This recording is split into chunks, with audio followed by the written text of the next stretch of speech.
nitwa Nitegeka Graciane. Ubwo nyine ugashyiraho ayo ngayo yandi Alias Seburikoko, Sekaganda, Mvumbuko, Yabesi, Ngiga. Na njyewe Nitegeka Graciane navukiye ahitwa Intarabana muri Kiyanza, ubu ni mu karere ka Rulindo mu ntara y'Amajyaruguru. Mvuka ku babyeyi nyine babiri nk'uko bisanzwe, Mukarusharaza Bernadette na Ngarukiye Tarisisi mu 1978 tariki 25 z'ukwa 11. Ni naho rero nabyirukiye mpiga amashuri abanza, nza kuhiga n'icyiciro kibanza tronkome ahitwa Masoro, naho ni muri Rulindo, niyo mpamvu mvuze ko ari hamwe.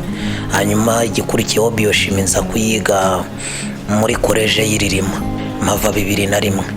Hanyuma ninjira muri kaminuza nize muri Kiye. Hanyuma mpiga biology geography, ubwo no ubumenyi bw'isi n'ibinyabuzima. Ni nkuko amaze kubyivugira Nitegeka Graciane aka Seburikoko aka Papa Sava aka Mvumbuko, byose nkuko yabyivugiye, ni umukomedi w'umunyarwanda, akaba ari umukozi w'amafilime cyangwa filmmaker, akaba ari umupoet cyangwa se abantu bavuga ibisigo cyangwa se imivugo. Ikindi mutari muzi, Nitegeka Graciane ni n'umuririmbyi, akaba n'uwo bita MC cyangwa Masters of Ceremony. Nitegeka Graciane yamenyekanye cyane mu duteyateri twagenaga duca ku maradiyo atandukanye, za Radio Sarusi agitangira, Radio Rwanda n'andi maradiyo atandukanye muri iki gihugu.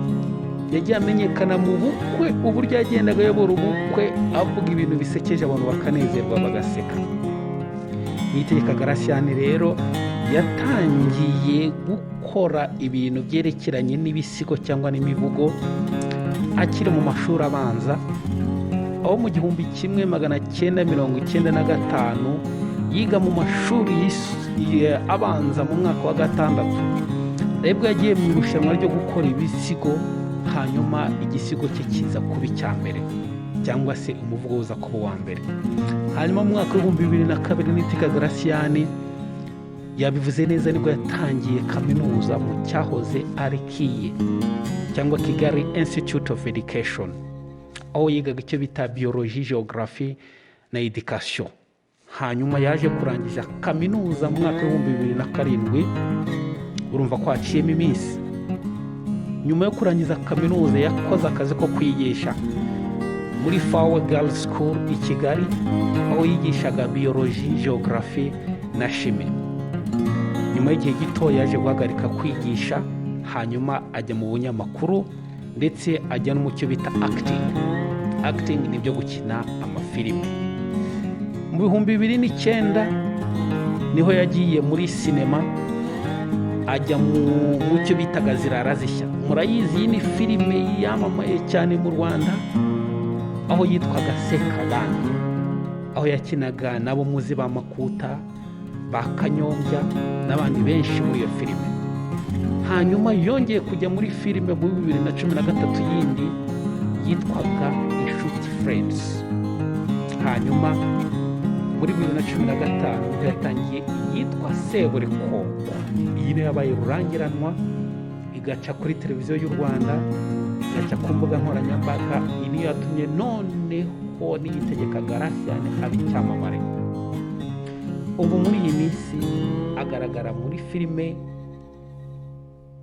yitwa Papa Sava. Ntabwo ari filime, ni uduce agenda akora akadushyira ku mbuga nkoranyambaga kuri YouTube, aho bivugwa ko Nitegeka Graciane ari mu bantu binjiza agatubutse cyane ku mbuga nkoranyambaga za YouTube ukurikije abandi bantu mu Rwanda. Nitegeka Graciane rero murumva ni umuntu w'igihangange, nakomeza atera imbere. Tuzakomeza tugenda tumenya byinshi kuri iki cyamamare Nitegeka Graciane. Kugeza uyu munsi kiri ingaragu, iracyagaragurika, ntabwo ari yashaka umugore, ariko tubyitege mu minsi iri imbere amaze kubona agatubutse, buriya ntawamenya. Reka tubitege amaso. Urakoze. Hanyuma ukande kariya ka subscribe hasi, kariya kapfuye ko hasi kanditseho subscribe, kugira ngo ubutaha utazacikanwa n'inkuru n'imwe. muri Ineza Show.